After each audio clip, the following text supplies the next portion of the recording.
Doctor साहब के खिलाफ आपके ही पुराने एक साथी बीजेपी में रहे हैं, चौधरी लाल सिंह चुनाव लड़ रहे हैं, आपके पुराने साथी रहे हैं, क्या किस तरह आप यहाँ देख रहे हैं दोनों का मुकाबला? देखिए, बहुत अंतर है, लेकिन 2014 के बाद जम्मू कश्मीर ने बदलाव देखा।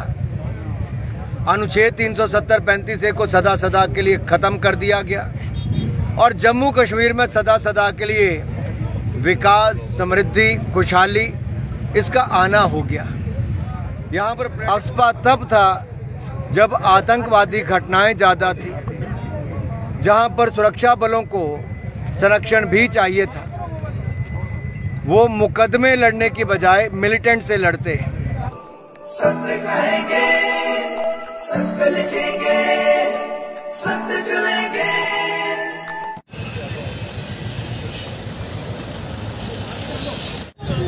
जय श्री राम, जय श्री राम, जय श्री राम।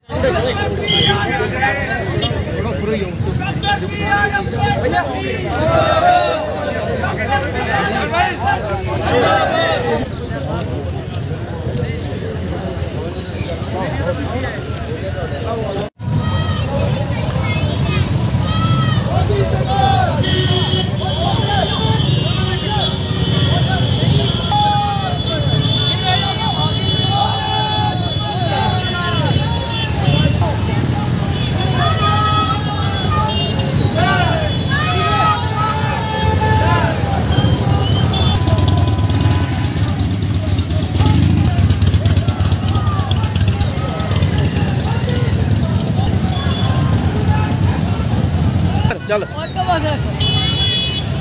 कर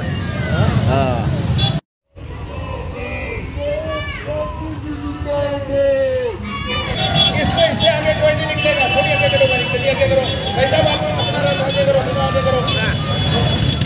आओ ना, मेरी अभी गाड़ी के पीछे खड़े रहेंगे। भारत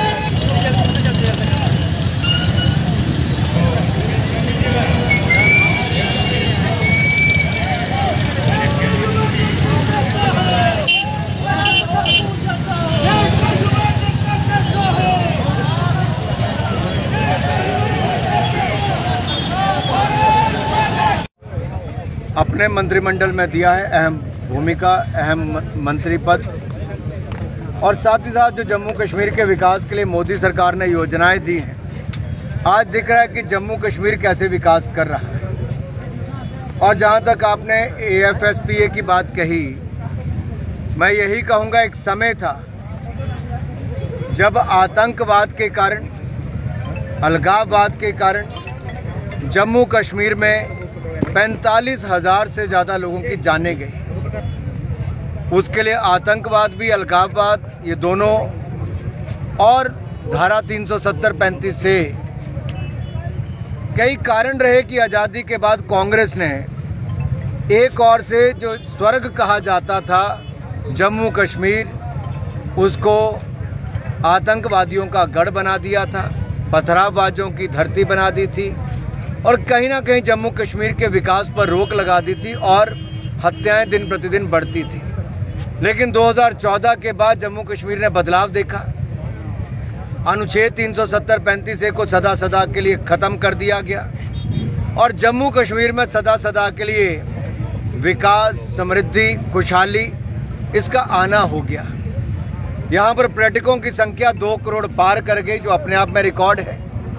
यहाँ पर निवेश रिकॉर्ड आ रहा है। यहाँ पर टूरिस्ट की संख्या के कारण रोजगार स्वरोजगार के अवसर मिल रहे हैं। जहाँ शॉल बिकती है, कारपेट बिकता है, वॉलनट का फर्नीचर बिकता है, वहीं पर यहाँ के फूलों से लेके अन्य प्रोडक्ट की बिक्री, यानी कि रोजगार स्वरोजगार के अनेक अवसर मिले हैं। आपने जो कहा कि अफस्पा क्यों हटाया जाए, मैं कहूँगा अफस्पा तब था जब आतंकवादी घटनाएं ज़्यादा थी, जहां पर सुरक्षा बलों को संरक्षण भी चाहिए था।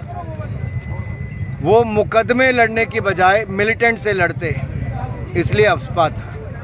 अगर मिलिटेंट्स को ही ख़त्म कर दिया जाए, मिलिटेंसी को ख़त्म कर दिया जाए, तो अफस्पा को भी ख़त्म किया जा सकता है, वो किया जा सकता है। इसलिए अमित शाह जी ने बिल्कुल ठीक कहा कि मोदी जी के नेतृत्व में जो जम्मू कश्मीर में खुशहाली आई है, जो सुरक्षित अपने आप को महसूस करते हैं, आने वाले समय में जम्मू कश्मीर की पुलिस ही यहाँ पर सुरक्षा दे और यहाँ पर अफस्पा भी ना हो, उस दिशा में हम लोग आगे बढ़ सकते हैं। सर, कांगड़ा जी के खिलाफ एक विवादित टिप्पणी जो है कांग्रेस ने की है, क्या कहेंगे इसके बारे में? कांग्रेस की सोच महिला विरोधी है।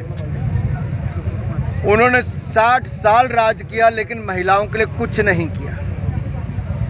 लेकिन गरीब माँ का बेटा नरेंद्र मोदी जी जब देश के प्रधानमंत्री बने तो नारी शक्ति के सम्मान में जहां एक और 4 करोड़ पक्के मकान दिए, 12 करोड़ शौचालय महिलाओं को इज्जत घर बनाकर दिए, 13 करोड़ बहनों को घरों में नल से जल दिया, वहीं पर 60 करोड़ बहनों को 60 करोड़ बहनों को और भाइयों को मुफ्त में इलाज आयुष्मान भारत में दिया, 80 करोड़ लोगों को मुफ्त में अनाज दिया, वहीं पर 10 करोड़ बहनों को रसोई गैस का सिलेंडर देकर उनको रोजमर्रा की जिंदगी में बहुत सुविधाएं दी हैं। तो 33% आरक्षण विधानसभा से लेकर लोकसभा में नारी शक्ति बंधन बिल से दिया है। मोदी जी नारी शक्ति बंधन बिल लाते हैं, राहुल गांधी जी शक्ति से ही लड़ने की बात करते हैं।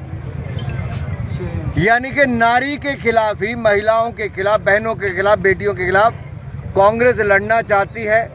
और ये राहुल गांधी जी नहीं, अब उनकी प्रवक्ता भी कहती हैं, जिस तरह की अभद्र टिप्पणी उन्होंने हिमाचल प्रदेश से मंडी की प्रत्याशी के खिलाफ की है, वो अशोभनीय है, दुर्भाग्यपूर्ण है। और इसलिए उनको माफ़ी भी मांगनी चाहिए। लेकिन कहीं ना कहीं सोच कांग्रेस की दिखाती है वो कैसे महिला विरोधी है।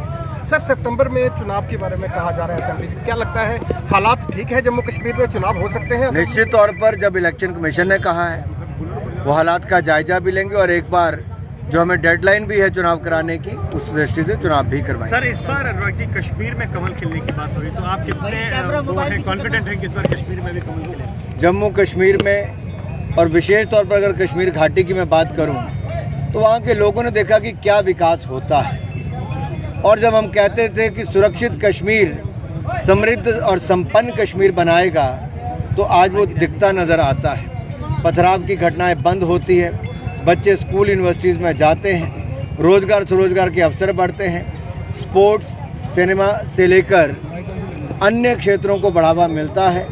ये अपने आप में दिख रहा है कि जम्मू कश्मीर बदल रहा है। विशेष तौर पर कश्मीर में जब लोग विकास देखते हैं, बढ़ते हुए आय के साधन देखते हैं, बढ़ते हुए टूरिस्ट देखते हैं, तो उनको पता चला कि कांग्रेस ने 70 साल उनसे क्या छीना है और मोदी ने 10 साल में कैसे जीवन को बदला है, कैसे खुशहाली लाई। अनुराग जी, महबूबा मुफ्ती ने ये कहा है कि सेपरेटिस्ट हैं, उनकी फैमिलीज को हरास किया जा रहा है, प्रोपेगेंडा बनाया जा रहा है। जो 3 परिवार अपने परिवार की राजनीति करने के लिए जम्मू कश्मीर के लोगों का दोहन करते रहे, यहाँ की बड़ी बड़ी ज़मीनों पर कब्जा करते रहे, वर्षों सत्ता में रहकर जम्मू कश्मीर में भ्रष्टाचार करते रहे, बैंकों से सैकड़ों करोड़ लूट कर ले गए, आज उनको जब लगता है कि लोग अलगाववाद को छोड़कर राष्ट्रवाद के रास्ते पर आ रहे हैं, आतंकवादियों से दूर रहकर भारत को सुरक्षित बनाने के लिए डेमोक्रेसी का हिस्सा बनना चाहते हैं, तो पीड़ा तो ऐसे लोगों को, ऐसे परिवार वालों को होगी ही, क्योंकि परिवारवाद पर प्रहार हो रहा है और लोकतंत्र को लोग मानने के लिए और आगे आ रहे हैं। सर, डॉक्टर साहब के खिलाफ आपके पुराने एक साथी बीजेपी में रहे हैं, चौधरी लाल सिंह चुनाव लड़ रहे हैं, आपके पुराने साथी रहे हैं, क्या किस तरह आप यहाँ देख रहे हैं दोनों का मुकाबला? देखिए, बहुत अंतर है। डॉक्टर जितेंद्र सिंह एक ऐसे शख्सियत हैं जिन्होंने ईमानदारी के साथ अपना जीवन जिया और हमारे यहाँ के लोकप्रिय सांसद एक नहीं 2 बार रहे और पहले दिन से मोदी सरकार में बहुत महत्वपूर्ण मंत्रालय उनको दिए गए। एक मान सम्मान जो जम्मू कश्मीर को मोदी जी ने दिया है, वो रेलवे लाइन से लेके एम्स अस्पताल से लेके अन्य शिक्षण संस्थान हो, हजारों करोड़ की सड़कें हो, रेलवे लाइन से लेके बाकी सुविधाएं हो, वो तो दिया ही।